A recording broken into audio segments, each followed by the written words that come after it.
Hey, welcome to Gen X Amplified episode number 4.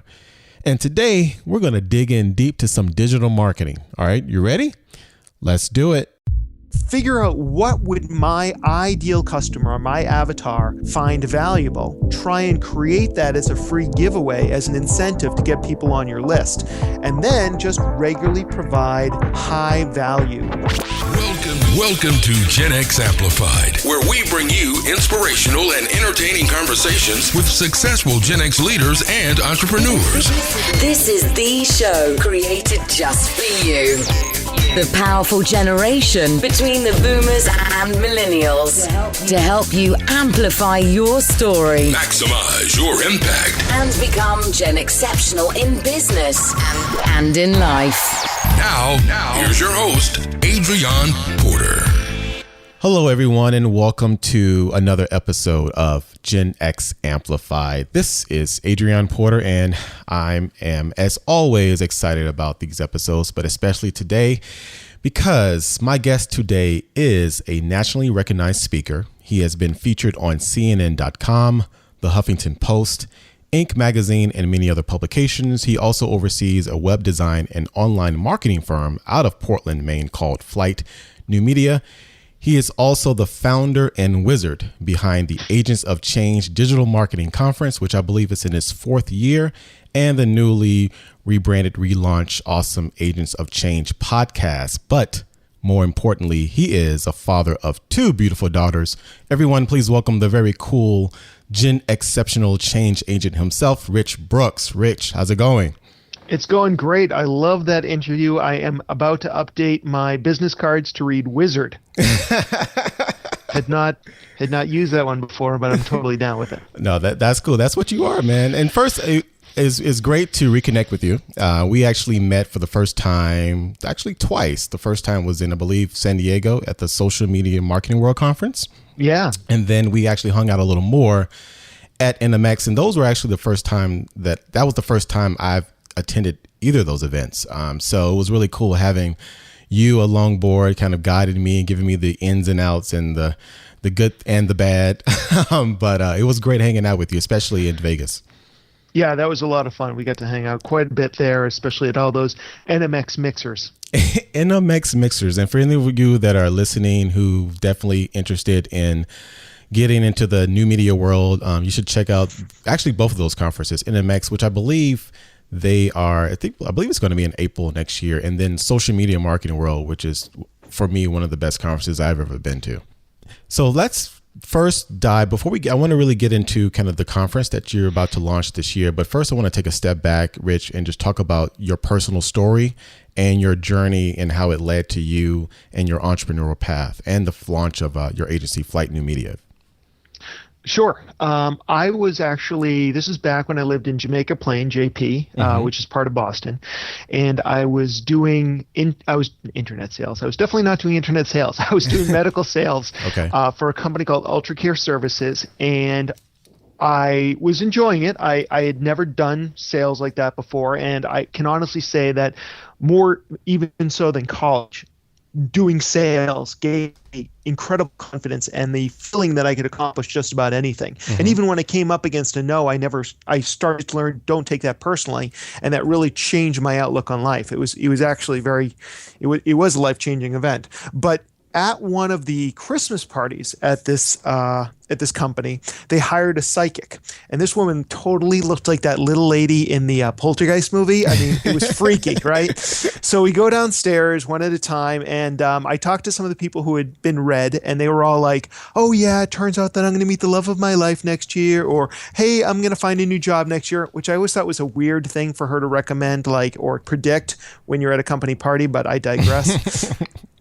So for me, though, it was completely different than everybody else. For me, she just looked at me and she said, "You need to start trusting your gut. You need to do what feels right to you," which was a very different message than anybody else got. Right. And it really did kind of click with me. And as much as I loved everything I was learning in that business, I wasn't passionate about it. I was basically selling ostomy bags and that sort of stuff to nursing homes. Like, it just didn't mean anything to me. Wow, that's really fun. Yeah, exactly. and wound care supplies, which actually I did find interesting, but that's another story. But basically what I realized is I wasn't passionate about that business. What I really thought was interesting was building a website for the company, which I started doing in after hours, spare time, and showed it to the boss, and he liked it. And my job title changed because of that, but I still found that I wasn't doing exactly what I wanted. And I ended up quitting and starting the company that is now called Flight New Media. Never thought I'd be doing it 18 years later.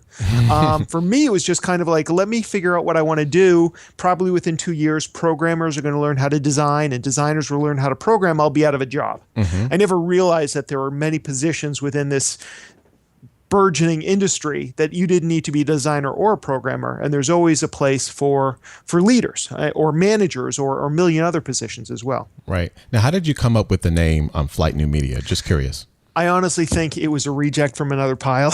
When I came to town, so I was in Boston. I moved to Portland, Maine, to be with my now wife, Sibel. And when I got here, I opened up the Yellow Pages, which just goes to show you how long I've been doing this. Okay. I opened up the Yellow Pages, went to the graphic designer section, and literally called up every graphic designer in town. Said, hey, listen, if you don't know how to build websites, because this was back in like 99, I do, but I'm a terrible designer. So why don't you you design them, I'll build them, and we'll both make money.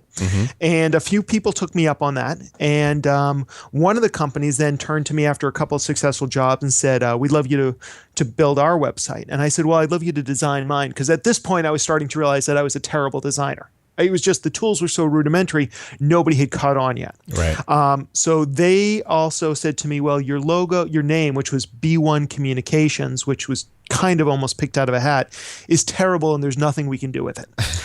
So how about this name? And they showed me a few actually, and Flight New Media was the best of them. And also the plane was a little different back then. It was pixelated. It was supposed to be clever, but unfortunately when it got printed, nobody except for graphic designers got the in joke. So then we just decided to make it nice and crisp and clean. And so my design, well, the designer for that company, who's now actually my creative director, I asked him, I said, well, what does Flight New Media mean? What does flight mean? He goes, oh, it doesn't mean anything. It's like, what does Lycos mean? What does Yahoo mean? And I'm like, well, Yahoo's what you say when you find something, and Lycos is a mythically fast dog. And he's like, oh, well, flight still doesn't mean anything. So I'm like, okay.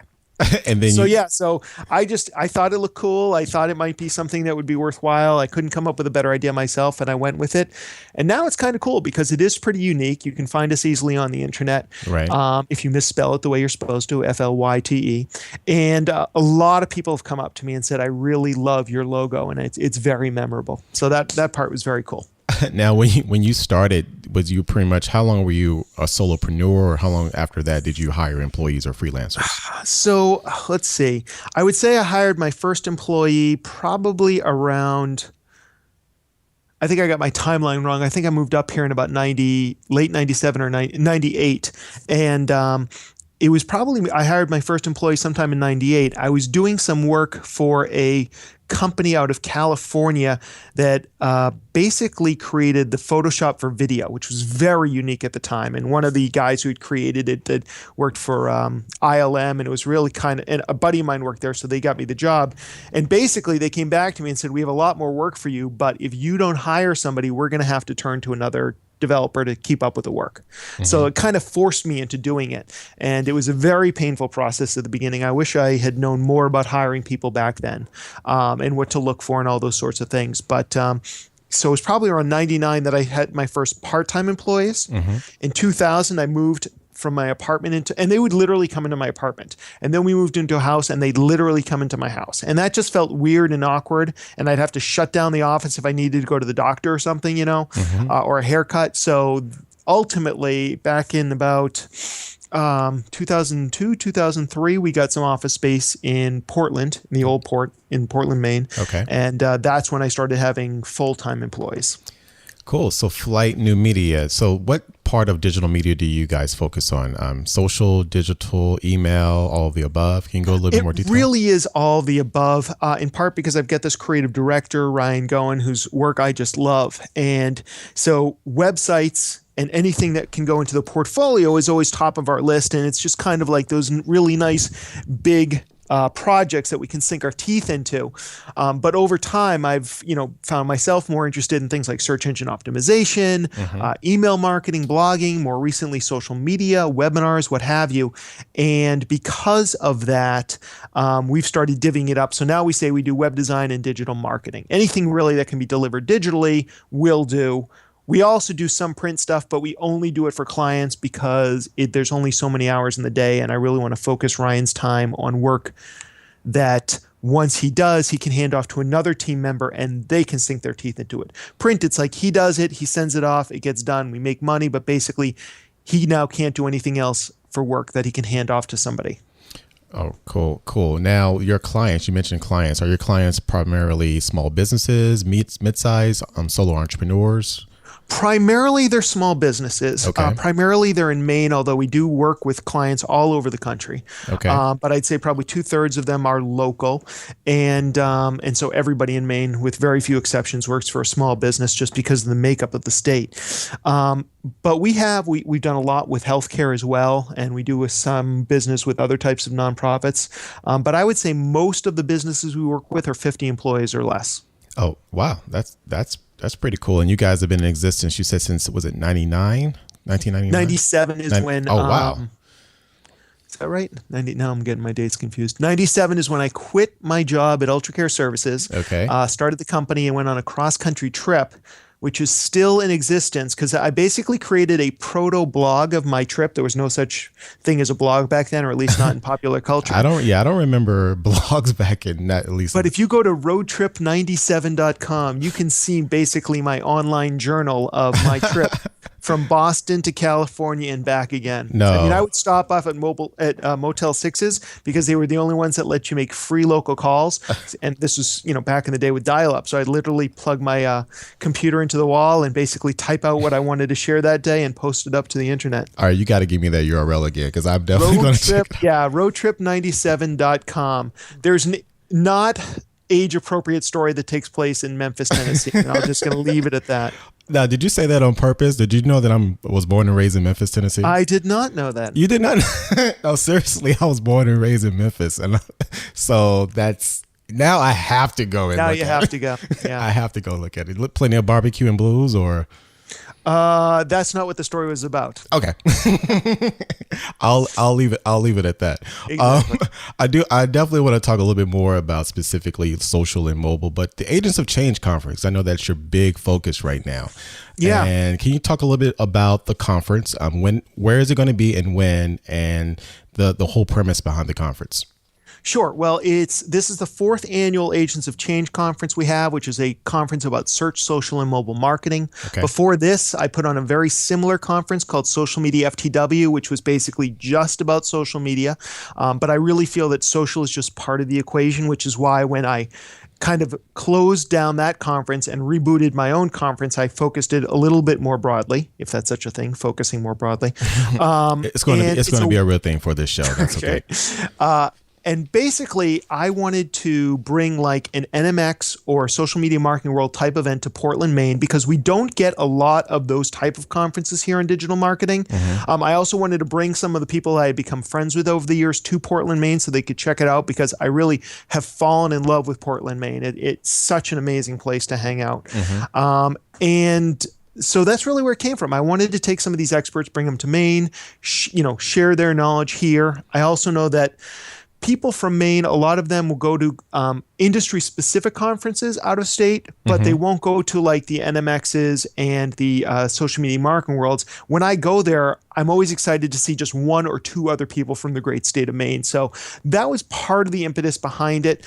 I just think that there's also something about live events, both in attending them, where you go to an event and you just, in this case, surrounded by people who are interested in digital marketing or improving their search engine rankings or learning social media. There's an energy that's in the room, and that's impossible to replicate online. So that's part of the reason I like attending them. And I also like putting them on because it's a great way for any Gen Xer to really establish who they are in the community. You know, our news feeds in Facebook and Twitter and all these other places are becoming much more congested. It's much more difficult to really make an impression online. I think that going back to a live event is kind of like the new social media platform.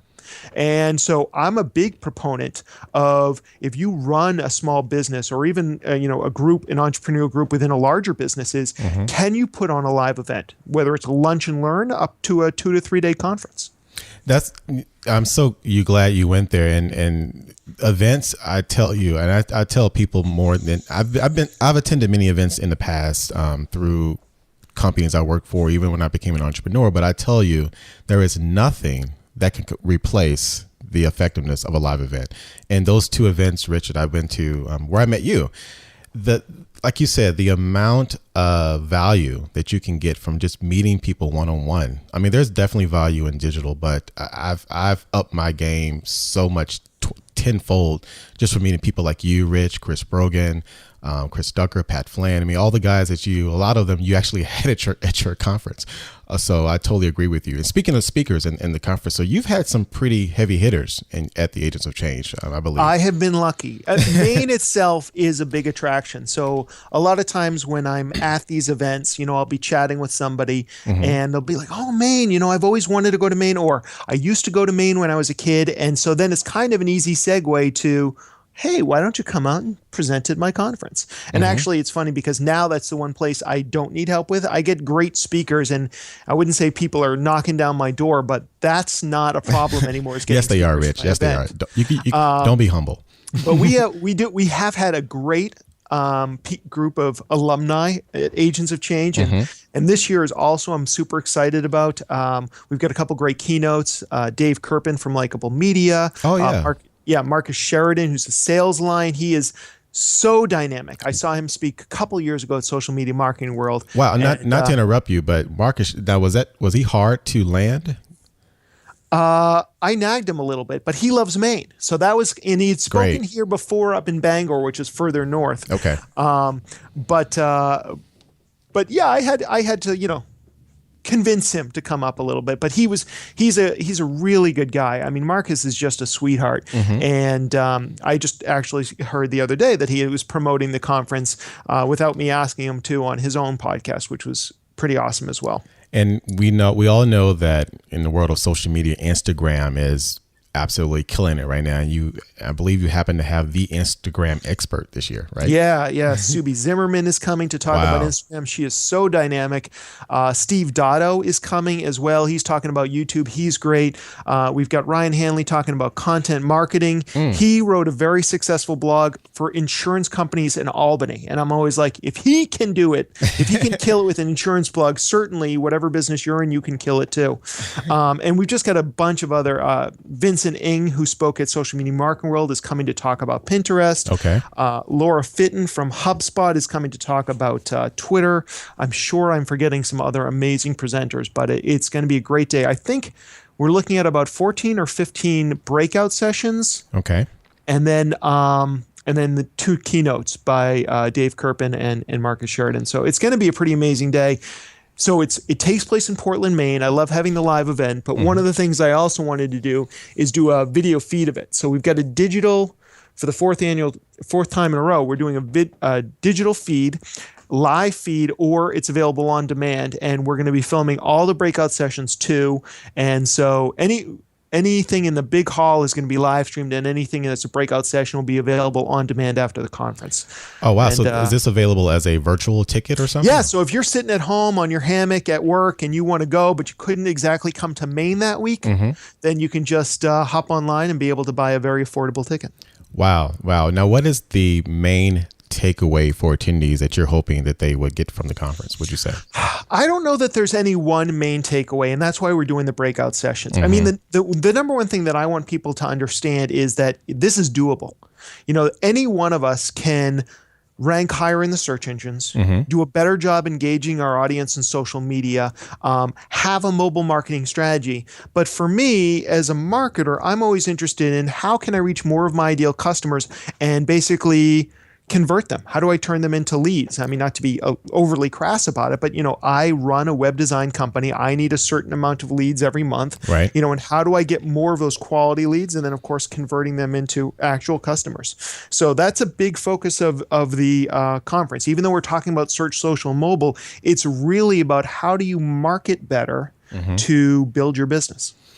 And we do get solopreneurs for sure. And we do get, small and medium-sized business, and a couple of large businesses will send people as well.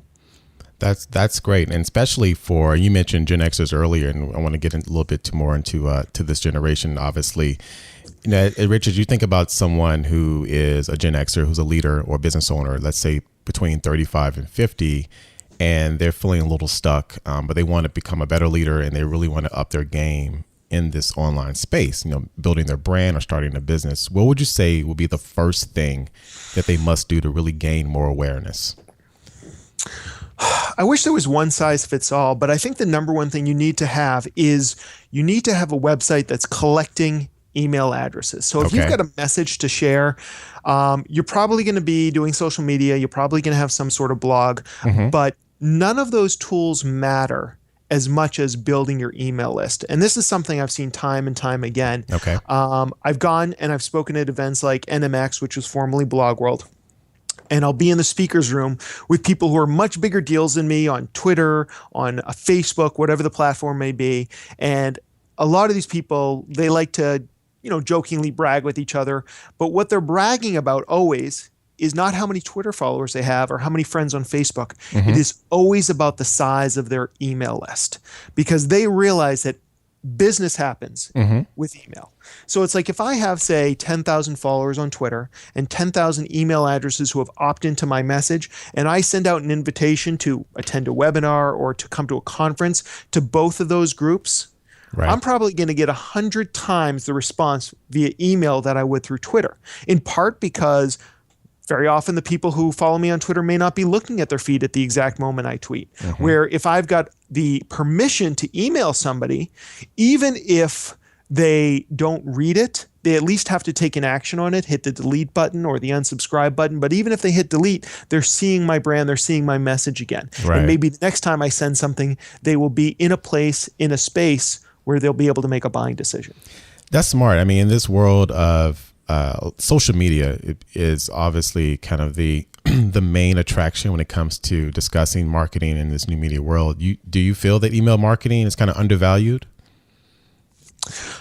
I do. I mean, the problem, the tricky thing with email marketing is always deliverability, and all the people feel overwhelmed. But the bottom line is, I do think that, as sexy as social media is that building that email list is really, at the end of the day, one of the most valuable things you'll have. And part of the reason is because, if I get 100,000 followers on Twitter, and then Twitter goes out of business because they can't find a CEO, or it just becomes irrelevant, which is more likely the thing that would happen, I basically have lost all that.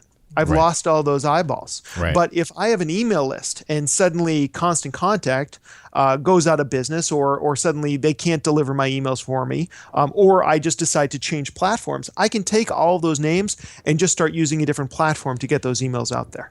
Yeah, you just mentioned Constant Contact. I was going to ask you, let's say that there is a 38-year-old Gen Xer that's listening who obviously, whether based on their age, they may not be as tuned in to all the different marketing platforms or email services. What email service would you recommend? Or is there any particular one, or how should they even get started with building their list? So you do need to have a platform, and I choose Constant Contact just because I've worked with them forever, and I love their customer service. They're one of the few companies that really reaches out to you. They do a lot of community education. I love all that aspect of it.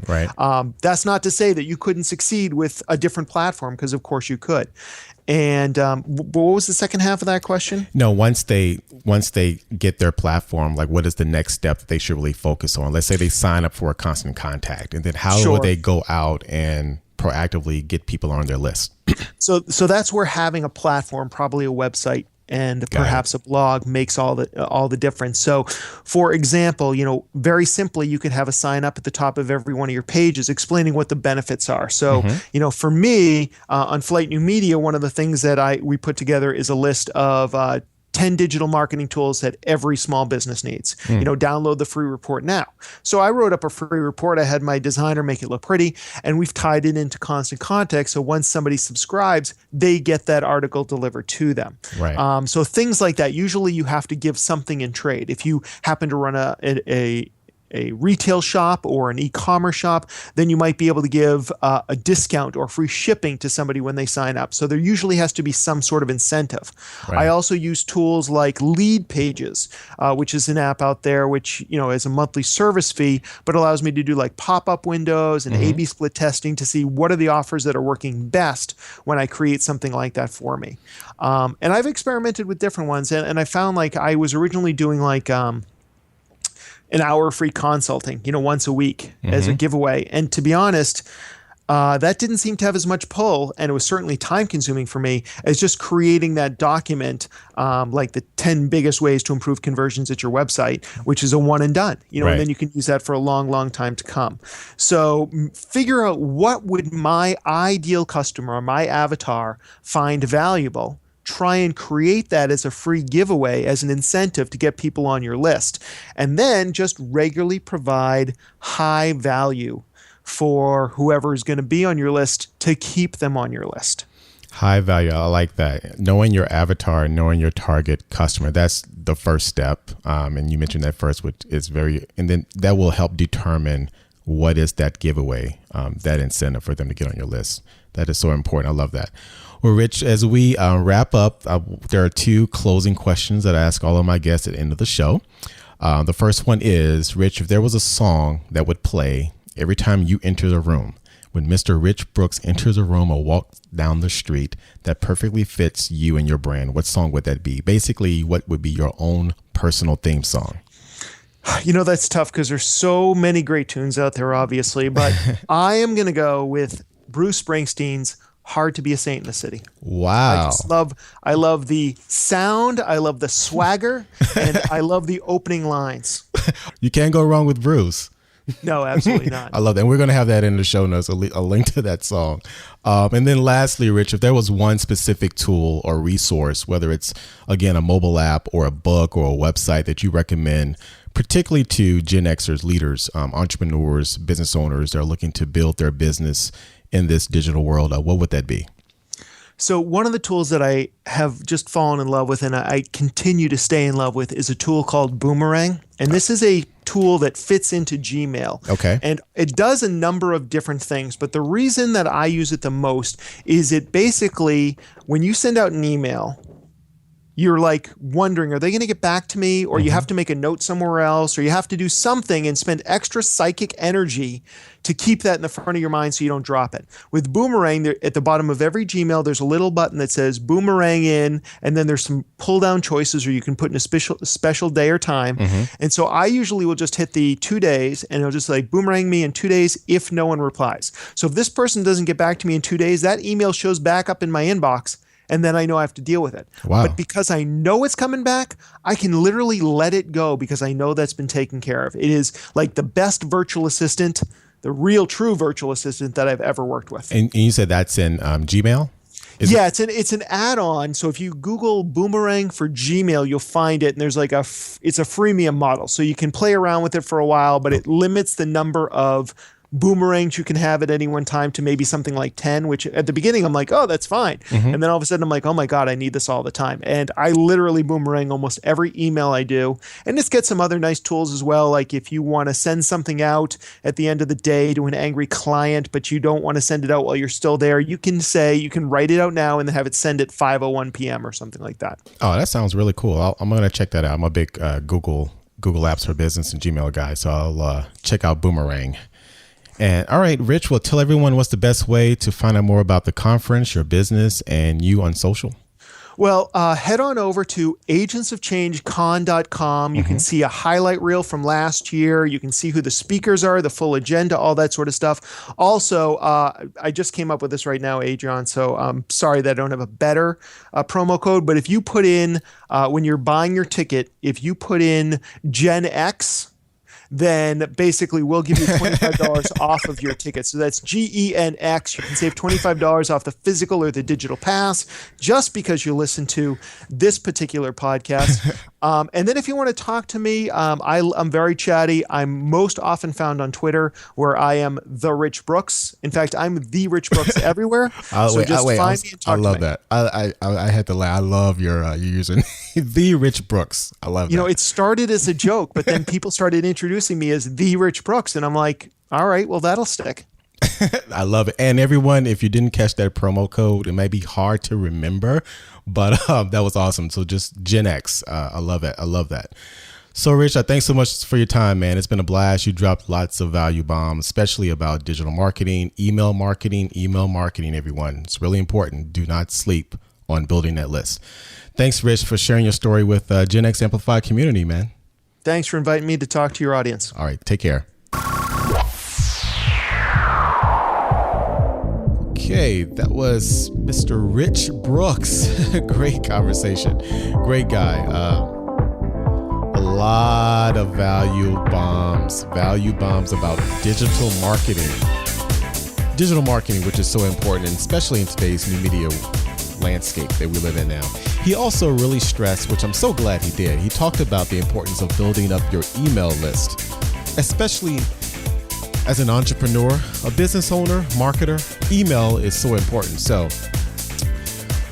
if you enjoyed all the content that we discussed, go over to genxamplified.com/004 to get the show notes and to get the links to all the resources. And actually, before I even forget, his huge successful conference that's coming up really soon called Agents of Change Conference. For you listeners, a special gift courtesy of Rich. If you're listening in, you can go to the website for his conference and get $25 off your pass by using the promo code. And make sure you write this down because it's pretty long. The promo code is Gen X. He made it simple for you. So go over to Agents of Change Conference and use the promo code to get $25 off your virtual pass. And if you're going in person, your pass there. So great stuff. Thank you, Rich, for doing that. So if you enjoyed this show, please go over to iTunes and give your rating and review. And more importantly, please subscribe to the podcast so you can get updated whenever a new episode is made available.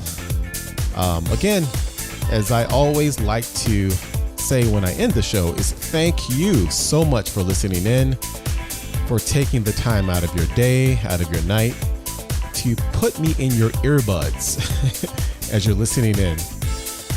Until next time, as always, I enjoy you. All the best to your success. Take care.